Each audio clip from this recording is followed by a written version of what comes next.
விவசாயியும் அவரது அண்டை வீட்டாரும். ஒரு காலத்தில் சாமுவேல் என்ற விவசாயி ஒரு சிறிய கிராமத்தில் வசித்து வந்தார். அவரிடம் ஒரு சிறிய வயல், ஒரு பசு மற்றும் அவரது குடும்பத்திற்கு போதுமான உணவு இருந்தது. சாமுவேல் ஒவ்வொரு நாளும் கடினமாக உழைத்தார். தன்னிடம் இருந்ததற்கு எப்பொழுதும் கடவுளுக்கு நன்றி தெரிவித்தார்.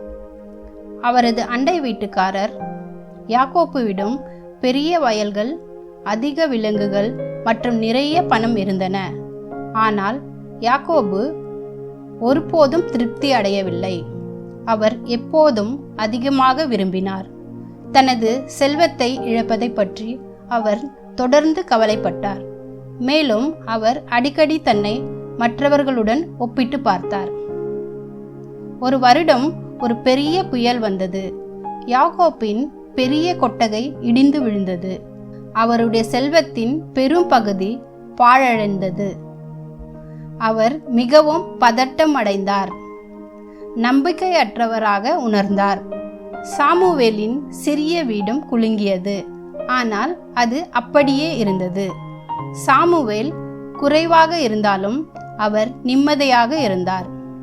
உனக்கு இவ்வளவு குறைவாக இருக்கும்போது நீ எப்படி அமைதியாக இருக்க முடியும் என்று யாக்கோபு சாமுவேலிடம் கேட்டபோது சாமுவேல் சிரித்துக்கொண்டே, ஏனென்றால் என் நம்பிக்கை பணத்திலோ அல்லது பொருட்களிலோ இல்லை.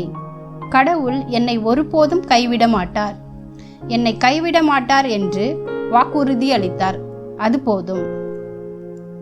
உண்மையான பாதுகாப்பு செல்வத்தில் இருந்து வரவில்லை, மாறாக கடவுளின் பிரசன்னத்தில் இருந்து வருகிறது என்பதை யாக்கோபு உணர்ந்தார். பாடம்: பணமும் உடைமைகளும் தோல்வியடையக்கூடும், ஆனால் கடவுள் ஒருபோதும் தோல்வியடைய மாட்டார் என்பதை இந்த வசனம் நமக்கு நினைப்பூட்டுகிறது. அவர் நமக்கு கொடுப்பதில் நாம் திருப்தி அடைந்தால் நமக்கு எப்போதும் அமைதி இருக்கும். நீங்கள் பண ஆசை இல்லாதவர்களாய் நடந்து உங்களுக்கு இருக்கிறவைகள் போதுமென்று எண்ணுங்கள். நான் உங்களை விட்டு விலகுவதும் இல்லை, உன்னை கைவிடுவதும் இல்லை என்று அவர் சொல்லியிருக்கிறாரே. எபிரியர் 13:5.